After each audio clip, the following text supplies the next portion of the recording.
가기사는 증시 각도기. 안녕하세요. 증시각도기TV 시청자 여러분, 투자자 여러분, 투기말 여러분 반갑습니다. 4월 14일 목요일 아침, 금요일 같은 목요일 아침이 환하게 밝았습니다. 그리고 다음 주부터 청취자분들과 직접 만나고요. 이번 주까지만 좀 양해를 부탁드리도록 하겠습니다. 자, 미국 시장이 올랐습니다. 드디어 올랐고 기술주들이 올랐습니다. 아주 세게 올랐습니다. 자, 반격의 시작. 예, 진격 나팔을 울리는 것 같은데 작년에 불었던 나팔에 비해서는 길이는 좀 짧을 것 같다. 이렇게 보시는 게 좋을 것 같아요. 그리고 이번에는 적군이 좀 강하다. 아군의 힘은 좀 무너졌고 적군이 강하다. 그러나 일단 진격한다 라는 게 지금의 상황 같습니다. 자, 오늘 시장 한마디로 요약해서 정리를 해보면 인플레는 살아있다. 그러나 우리는 이미 많이 먹었다. 이렇게 표현해 볼 수 있겠습니다. 그러니까 인플레가 없는 것도 아니고 인플레가 갑자기 줄어든 것도 아니고 인플레 성성이 살아있고 우려도 살아있고 그 다음에 유가도 떨어지지 않고 여러모로 다 그래요. 그럼에도 불구하고 이미 우리는 주가에 반영을 했다. 어쩔 건데 라는 게 오늘 시장의 컨셉이었다라고 보시면 되겠어요. 이 정도 먹으면 많이 먹은 거 아니야? 더 어떻게 먹어? 이러면서 반등을 해준 것이죠. 네, 그런 상황입니다. 그리고 이제는 우리 실적대로 우리 갈 길을 좀 가볼래 이렇게 됐고, 그 다음에 채권 시장은 어떤 분위기였느냐? 이 정도 나왔으면은 뭐 더 나와봐야 얼마나 나오겠어? 이 정도면 거의 피크 다 찍은 거 아니야? 라는 분위기가 반영이 됐으나 불안감이 그대로 남아있는 게 지금 채권 시장이다. 그러니까 쉽사리 강세로 못 가는 게 지금 채권 시장이다 라고 오늘 분위기 파악할 수 있을 것 같습니다. 그리고 또 하나, 인플레이션을 지금 가장 적극적으로 밀고 있는 요소 중에 하나죠. 전쟁의 위협은 계속되고 있습니다. 그러나 전쟁의 위협이 사라진 건 아니에요. 그러나 우리의 감각은 무뎌지고 있습니다. 이래서 전쟁을 하면 안 돼. 옆에 있는 사람 자기 일 아니니까 무뎌진다고, 분명히. 무뎌지고 있습니다. 그래서 유럽 시장조차 좀 무뎌졌죠. 그래서 주가가 혼조세를 기록을 했습니다. 독일은 소폭 하락을 했습니다만 영국과 프랑스, 이탈리아는 또 소폭 강보합으로 마감되는 흐름들을 보여주면서 유럽에서조차도 전쟁을 그대로 반영하지 않았다. 그러나 지금 전쟁 분위기가 심상치 않죠. 심상치 않습니다. 지금 뭔가 일전을 한번 해보고 싶은 상황인데 다들 좀 숨은 차고 있는 것 같아요. 같이 달리기를 하는데 너도 숨 차니? 나도 숨 차. 이런 느낌이긴 한데 그래도 한번 다시 붙어. 이런 느낌이 있습니다. 아마 동부 쪽에서 세게 붙을 것 같은 그런 느낌을 계속 주고 있는데요. 어쨌든 그럼에도 불구하고 금융계에서의 느끼는 전쟁의 중량감은 이전보다는 조금 약해졌다. 이렇게 표현할 수 있겠습니다. 그럼에도 불구하고 전쟁은 생생히 살아있다는 게 그 요소 가격들에서 드러나게 되는데요. 천연가스 7달러를 돌파했습니다. 2008년 이후 최고치예요. 2008년도가 거의 역사적인 고점이었던 것 같은데 2008년, 2006년에 아직까지 거기까지는 좀 공간이 남아있습니다만 팍 올랐습니다. 지금 유가도 상승 마감해서 WTI는 104.2예요. 그러니까 인플레이션이 없어진 건 아닙니다. 인플레이션 때문에 주가가 오르고 빠지는 게 아니고 인플레이션을 얼마나 소화했느냐가 중요하다. 우리 계속 이제 소화의 표현을 썼는데 상당히 소화했다라는 것을 보여주고 있고요. 인플레이션 요소들은 계속 살아있을 예정입니다. 지금 미국 정제유 재고도 조금 감소했던 것이 WTI의 가격 상승으로 이어졌습니다. WTI가 104.2라서 적지 않게 가격이 올랐고요. 미국의 휘발유 재고는 364만 8천 배럴, 정제유 재고는 290만 2천 배럴 감소를 했습니다. 그리고 달러는 강세해야 그래야 되지 않아 했는데 금리가 떨어졌으니까 달러가 약세인가? 오늘 소폭 떨어졌는데 이렇게 생각할 수도 있는데 오늘 달러 약세는 그 이후보다는 오늘 조금 좀 떨어졌어요. 0.44. 그리고 어제 장중에 100.5까지 갔었습니다. 그래서 지금 99.85인데요. 달러가 떨어진 이유는 아무래도 이번에는 유로 때문에 그런 것 같습니다. 이제 유럽에서 통화회의가 있습니다. 통화정책회의가 있는데 이번에야말로 유럽조차도 인플레이션을 인정할 수밖에 없을 것이다. 그래서 그전보다는 조금 더 매파적인 태도로 유럽 통화위원회에서의 이야기가 나오지 않겠느냐. 이제 라가르드 총재께서도 괜찮아 이 얘기는 더 이상 하지 못하지 않겠느냐라는 생각이 지금 통화시장에서 좀 컨센으로 만들어진 것으로 파악이 됩니다. 그래서 달러는 오히려 소폭 약세를 기록을 했습니다. 자, 인플레이션의 실체들이 계속 나오는데요. 전일 CPI가 40년 만에 최고치를 보여줬는데 이번에는 PPI입니다. PPI도 한 40년 만에 최고 하려고 했는데 문제는 뭐냐면 40년 전에 기록이 없어. 자료 집계 자체가 최근부터 이루어졌어요. PPI는. 그래가지고 자료 집계 이후 최고치입니다. 2010년 11월 이후 최고치를 기록했는데요. 무려 11.2%가 나왔습니다. PPI가 뭔지 아시죠? 생산자 물가지수, 소비자 물가지수는 CPI. 예. PPI 생산자 물가지수가 지난해 같은 기간에 비해서 12.2% 올랐습니다. 전달은 이게 얼마가 됐었냐? 전년 대비 전달은 10.3%, 전달보다 더 올랐고요. 4개월 연속 10% 이상의 고공행진을 하고 있고요. 전월 대비 상승률은 얼마냐? 2월 대비는 1.4% 올랐습니다. 전달은 얼마가 올랐냐면 0.9% 올랐는데 이번엔 1.4% 올랐고요. 시장 예상은 1.1%였습니다. 2010년 11월 자료집계 이후 최고치를 기록을 했고요. 근원 PPI도 있겠죠? 근원 CPI가 있겠지만 식료품과 에너지를 뺀 근원 PPI를 해보니까 전월 대비 0.9% 올랐습니다. 자, 근원 말고 보통은 뭐였어요? 보통 PPI는 1.4% 올랐어요. 근원 PPI는 0.9% 올랐습니다. 근데 이게 전달은 얼마였냐면 0.2% 올랐어요. 그러니까 전달 0.2% 대비 0.9%니까 이번에 그 PPI 상승, 생산자 물가지수 상승이 상당 부분 역할을 했던 것은 식료품과 에너지도 있지만 그 외의 요인도 상당하다. 그러니까 임금이나 이런 것도 상당히 영향을 미친 것 같다라고 볼 수 있고 시장 예상치 0.5%보다 상승했습니다. 이 PPI를 보건대 CPI가 다음 달에 떨어진다는 보장은 잘 안 보이네요. 제가 보기에는. 그러나 이제 시장 분위기는 뭐냐면 10% 찍었는데 됐지 이 정도면 이 정도 갑시다. 더 이상 뭐가 나오겠어. 이런 분위기가 분명히 있습니다. 오늘 시장에서는. 그리고 영국도 3월 소비자 물가 상승률이 나왔는데요. 7%가 나왔어요. 이건 얼마 만에 최고냐? 30년 만에 최고가 나왔습니다. 자, 그럼에도 불구하고 방금 전에 말씀드렸듯이 시장의 분위기는 이 정도면 인플레이션 다 나왔지라는 생각을 가지고 있는 것 같습니다. 이 부분이 채권 시장에서 조금 반영이 되었는데요. 채권 시장은 추가적인 인플레이션율이 지금만큼 충격적이지 않을 것으로 조금 생각하고 있는 듯해요. 그러면서 채권 금리가 떨어지고 채권 가격이 올랐습니다. 10년물은 2.70, 그 다음에 2년물이 2.364, 좀 많이 떨어졌습니다. 2.5였죠, 이게. 2.364로 꽤 많이 떨어졌고요. 30년물은 2.812, 그 다음 3개월물은 0.75. 그러니까 2년물이 제일 많이 빠졌어요. 그래서 많은 분들이 그렇게도 걱정하시던 장단기 금리차는 벌어졌습니다. 이제는 30pp가 넘게 다시 벌어졌죠. 옛날에 비해서는 적다고 할 수는 있겠지만, 근데 지금 분위기를 보면서 제3자 입장에서 채권 시장 플레이어가 아닌 제3자 입장으로 3자는 아니다. 한 2자쯤 될래나? 하여튼 어쨌든 제3자 입장에서 좀 보면 아마도 10년물은 2.5% 플러스 알파가 될 것 같아요. 이제부터는. 이제 한번 5월 달에 확실히 될 건데 5월 달에 그 통화정책회의 FOMC 회의 끝나고 얘네들이 QT를 발표할 거잖아요. 양적 긴축을 발표를 할 건데 양적 긴축을 어느 정도 하겠다라는 건 이미 가이드는 나와 있고 그걸 언제부터 시작할 것이냐 얘기인데 그 얘기를 들으면 장기물이 가격 올라가는 것, 즉 금리가 떨어지는 거를 일정 수준에서 못하게 되는 상황이 올 것 같고 그 일정 수준이라고 느껴지는 바는 뭐냐면 연준이 제시한 중립금리 바로 2.5%.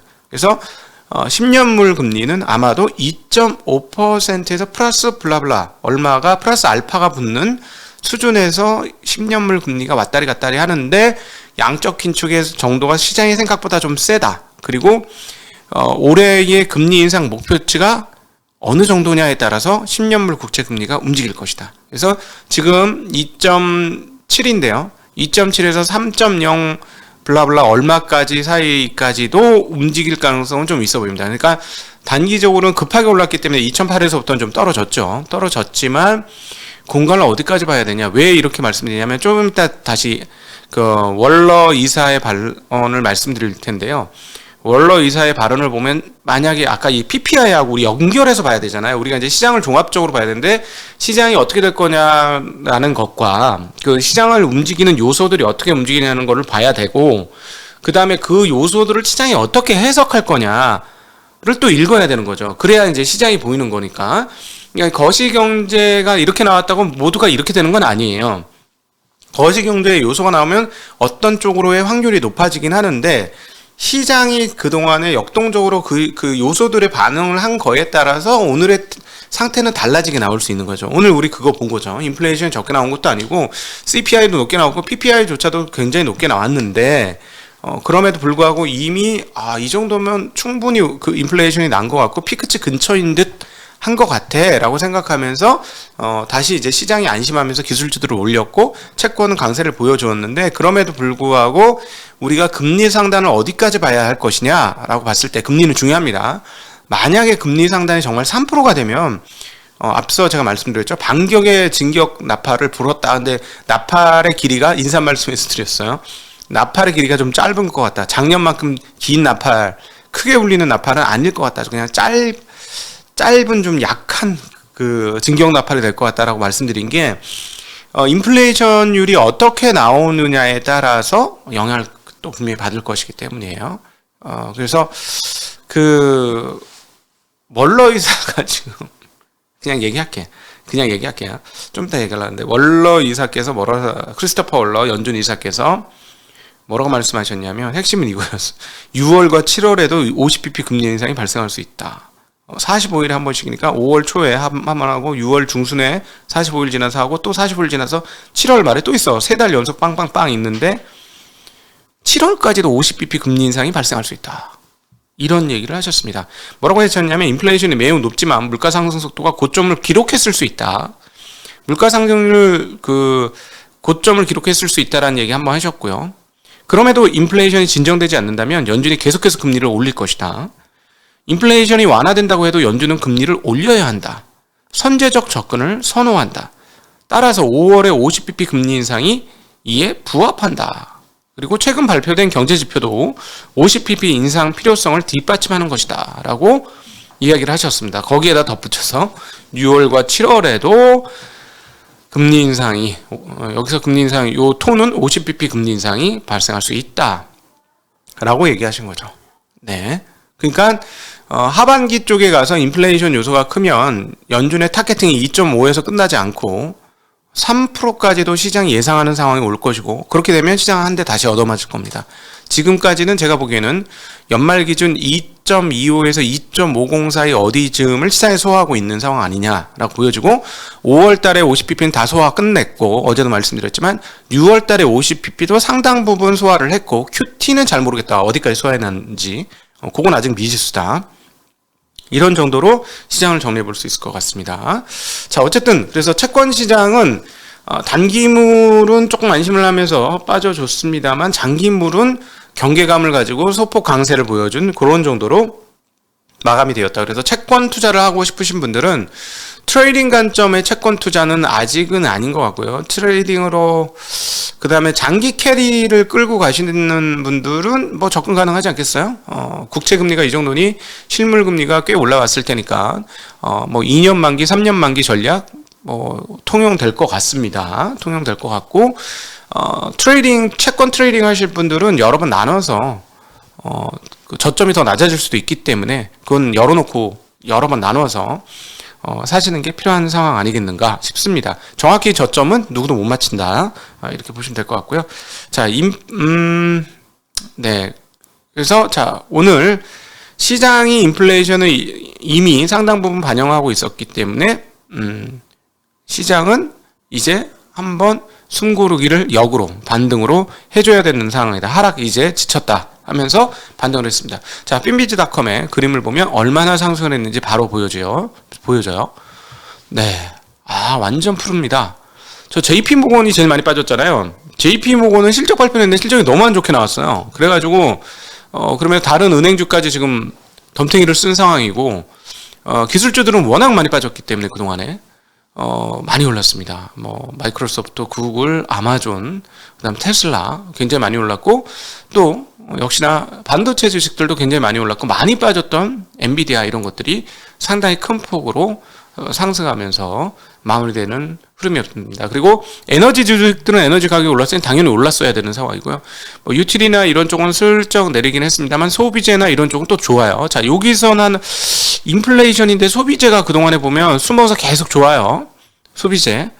우리나라도 음식료나 소비재가 계속 좋을 수도 있다라는 점 한번 고민해 봐야 될 것 같습니다. 자, 돌아서 형님 유가는 언제 잡힐까요? 한스님 지금 질문하셨는데, 어제 제가 재미난 분하고 이제 김지훈 박사하고 같이 만나서 얘기를 했는데요. 만나면서 이렇게 생각을 해보니까 이란이 결국은 들어오지 않겠는가라고, 이제 그분은 이제 국제정치 전문가시니까 살짝 얘기를 하시더라고요. 그렇지. 우리 입장에서는 당연히 와야 되겠지. 경제적인 논리로 따지면 이란이 들어오겠죠. 자, 그러면 이란이 들어오고 나서 유가는 조금 안정될 것이다라고 보여집니다. 일단 그렇게 되고, 정말 안정되는 건 이제 전쟁이 끝나는 상황이 되면 유가는 빠르게 떨어질 것 같은데, 문제는 뭐냐면 올해 하반기 인플레이션 유가 문제는 아닐 것 같아요. 제가 보기에는 하반기 인플레이션 유가라기보다도 곡물입니다. 제가 보기엔 그게 제일 걱정되고요. 계속 말씀드리지만 이제 파종 시기를 거의 놓쳐가고 있는 상황이고, 전쟁 끝났다고 내일 몇몇 분들은 하시겠지만 산업적인 파종이 가능할까라는 고민들이 좀 있죠. 게다가 유가 오르는 상태가 떨어진다고 해도 뭐 옛날처럼 $80 미만으로 떨어지지는 않을 거니까 미국발 곡류도 가격은 좀 오른다라고 봐야 되는 상황인 거죠. 그리고 지금 미국발 원자재 가격들을 살펴보면 미국 곡류들은 한참 오른 다음에 고원에서 놀고 있어요. 뭐 크게 이제 더 이상 오르지도 않고 이제 약간 보합권에서 움직이는데 고원에서 놀고 있습니다. 올라간 상태에서 소맥 가격, 그다음 대두 가격, 옥수수 가격 모두 그 위쪽 내에서 좀 놀고 있어요. 어제 옥수수는 좀 많이 올랐죠. 에탄올 사용 비중을 10%에서 15%까지 늘린다. 여름에도 그렇게 하겠다라는 얘기가 나오면서 어제 옥수수값 한번 올랐는데 떨어지지 않고 그냥 놀고 있어요. 거기서. 그렇습니다. 그렇고요. 그렇죠. 그 발터제 기원님이 지금 말씀을 해주셨는데, 그 국제 정치가 이제 굉장히 복잡해지게 되는 겁니다. 이란이 들어오게 되면 스야파의 맹주가 들어오고, 강력한 군사력을 가진 이란이 들어오게 되면 사우디가 어떻게 되겠어? 형제 국가에서 적국이 되지. 이제 미국 이럴 수가 있어? 뭐 이렇게 될 수도 있죠. 그래서 중동은 상당히 복잡한 상황으로 엮이게 되는 상황으로 갑니다. 중동 이슈를 경제 때문에 한번 모셔서 얘기를 다뤄봐야 될 것 같은데, 섭외를 한번 시도해 보도록 하겠습니다. 자, 어쨌든 그래서 기술주들이 많이 올랐고요. 반도체 주식들도 낙폭이 큰 놈들이 훨씬 더 크게 올랐고, 자, 테크주들이 오르니까 또 뭐가 올랐을까요? 네, 테크주들이 오르면 비트코인이 오릅니다. 네, 비트코인은 태생적으로 테크이기 때문에 대체 자산 역할을 하려고 노력은 하지만 기술주의 그림자 속에 드리워져 있는 게 비트코인이다. 이렇게 보시면 잘 맞죠. 요즘 잘 맞습니다. 그래서 비트코인이 3.7%나 올라가면서 41,250불을 기록을 하고 있고, 반면에 금값은 어떻게 되느냐? 금값은 이제 자기 자리를 뭔가 찾으려고 하는 듯 합니다. 금값은 안 떨어져요. 이렇게 되면 좀 떨어졌을 것 같은데 안 떨어지고 그냥 하락으로 시작해서 보합으로 마무리한 것이 오늘 금값의 흐름이었습니다. 비철 금속 가격은 대체적으로 상승입니다. 니켈 2.1%, 아연 3% 상승했고, 알루미늄 마이너스 0.89, 팔라듐은 0.06% 하락을 했습니다. 그러나 역시나 얘네들도 고원 지대에 있다. 크게 밀리지 않고 올라온 상태에서 유지를 하고 있다라고 보여주고요. 자, 이제부터는 그 기업들 입장에서는 실적 시즌이 시작이 되었습니다. 이 실적에 따라서 분위기가 많이 갈라질 것이고요. 지금 팩트셋이라는 곳에서 분석한 S&P 500 지수의 1분기 순이익 전망은 지난해 같은 기간보다 4.5% 올랐을 것으로 예상을 하고 있습니다. 4.5%라면은 역대 상승폭 중에 아주 낮은 수준의 상승폭이에요. 최근의 상승폭 비해서는. 그럼에도 불구하고 아마 컨센은 많이 꼬그라졌겠죠? 우리 이베스트의 윤지원 센터장님이 하시는 말씀. 윤지원 센터장님이 이제 심리 지표를 가지고 지금 진격의 나팔을 부르셨어요. 한국에서. 왜? 애널리스트들의 전망치가 꺾였다. 이제 모두가 도탄에 빠졌다. 이제 거칠 것이 없다. 모두가 도탄에 빠졌으니 위험 인자들이 많이 사라졌다는 논지죠. 상당 분이, 우리는 뭐 심리에 대해서 얘기를 많이 했으니까 상당 부분 동의가 되는 대목이고요. 지금 미국도 컨센이 많이 떨어졌습니다. 컨센이 많이 떨어진 상황에서 주가는 더 많이 떨어졌잖아요. 그러니까 컨센이 4.5%면 옛날보다 떨어졌지만, 옛날 같았으면 주가가 빠졌겠지만 이미 주가가 빠져 있기 때문에 상관없어 하고 반등하는 그런 분위기였는데, 이제 오늘 아까 은행주 JP모간이 첫 번째 실적 발표를 했는데요. 분기 순이익이 40% 이상 감소했습니다. 그래서 주가가 혼자 많이 빠졌잖아요. 3% 이상 크게 하락을 했는데, 그러니까 요렇게 개별 기업의 그 실적 발표에 따라서 그날의 주가 흐름들이 많이 달라질 것이고, 그렇다면 이렇게 해석할 수 있죠. 빅테크의 실적에 따라서 주가 움직임들이 나타날 것이다라고 충분히 해석해 볼 수 있겠습니다. 델타항공 분기 손실을 기록했는데 2분기에 항공 예약이 급증해서 순이익으로 전환할 수 있다고 밝혔습니다. 그러면서 무려 6%나 올랐고요. 다른 항공주들도, 아메리칸 항공도 10% 이상이나 상승하는 그런 흐름들을 보여주었습니다. 자, 자넷 옐런 재무장관도 발언이 있었는데요. 경제에서 연착륙을 연준이 달성시킬 수 있다라고 얘기하면서, 이는 과거에도 이루어진 적이 있고 불가능한 조합이 아니다라고 얘기를 했습니다. 그래서 고용을 유지하면서 물가 상승률을 억제할 힘을 가지고 있다라고 얘기를 했는데요. 여기서 약간 또 김일구 상무님이 최근에 했던 재미난 얘기 또 했어요. 근데 강조할 만한 얘기이기 때문에 뭐라고? 연준은 이제 주머니에 많은 무기들을 가지고 있다. 옛날에는 채권이 없었다. 지금은 왼쪽 편에는 채권, 오른쪽 편에는 현금을 들고 있다. 양쪽 주머니가 다 빵빵하게 차 있기 때문에 채권 가격을 자기가 인위적으로 핸들링할 수 있다. 라는 얘기를 하셨죠. 그러면서 인플레이를 잡을 수 있다는 얘기예요. 그건. 그쵸? 더 기초적인 얘기는 나중에 하시죠. 기초적인 얘기가 필요하시다면 홀릭스닷컴에 가서 제가 했던 주식 투자 기초 강의 가 있습니다. 홀릭스닷컴 찾으시면 무려 10만원대 저렴한 가격으로, 그리고 그거 보신 분들에서 나오는 수익금 모두 연말에 다른 좋은 일 하는데 2년간 써왔습니다. 아마 올해도 그러지 않겠습니까? 자, 러시아 우크라이나 침공 전쟁이 어렵죠. 미하일로 포돌라크 우크라이나 대통령 보좌관이 협상이 극도로 어렵다 얘기했고요. 푸틴은 우크라이나 정부가 협상 과정을 교착 상태로 빠뜨린다. 요구사항을 변경해서 협상의 진척을 늦추고 있다라고 주장을 했습니다. 여기에다 조 바이든 대통령께서 우크라이나에서 전쟁을 벌이는 러시아의 행위를 겨냥해 제노사이드. 이 조 바이든 대통령이 말이 굉장히 거칠어요. 그동안에 계속 학살자 막 이러면서 전범자 막 이랬잖아요. 푸틴에 대해서. 그냥 한번 일종의 프로파간다인가? 그랬는데 지금 오늘 이거 보니까 좀 셉니다. 이번 발언이 굉장히 세구나. 이런 걸 다시 한번 확인하는데요. 제노사이드, 인명학살은 분명히 맞죠. 근데 이걸 제노사이드라고 표현하기에는 진짜 센 발언이에요. 제노사이드라는 거는 그냥 다 집단 학살하는 걸 제노사이드라고 그러거든요. 그냥 인종을 멸절시키는 거, 이런 거 있잖아요. 이런 걸 제노사이드라고 하는데 여기다 제노사이드라는 표현을 썼습니다. 좀 충격적인 표현이고요. 네. 그러니까 미국 입장에서는 전쟁이 안 끝나도 상관이 없어. 내가 보기에는. 그런 느낌이 듭니다. 네. 패드워치 5월 기준금리 50bp 인상할 가능성을 86.6%로 기록했습니다. 어제 84.9%보다 더 높아졌습니다. 이제 우리 각도기 TV 보시는 분들은 이미 다 결정을 하고 있죠. 5월 50bp 그림 확정. 자, 6월도 반은 확정. 이런 정도 분위기다. 근데 이 정도까지는 시장에서 일단 소환한 것 같다. 네. 긴 시간 오늘 함께 해주셔서 감사합니다. 여러분들과 함께하는 지능다음 넘어가겠습니다. 안녕.